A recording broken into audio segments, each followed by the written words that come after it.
Hi, welcome to VIVE Cooking School. My name is Jodie and today I'm going to teach you how to make your baking paper behave.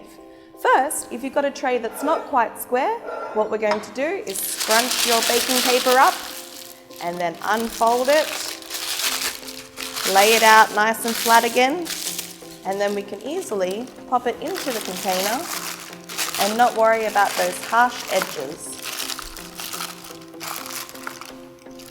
Like so.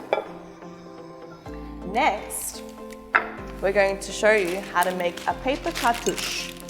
So if you have a round ceramic container and you need to have a little lid at the bottom, this could also be used for the top as well.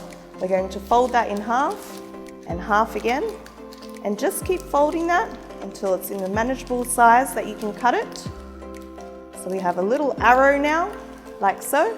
So you're going to place your point into the center of the ceramic, and then we're going to cut the outside with one simple snip. Flip your container over, open your cartouche up, and place it inside for a nice circle.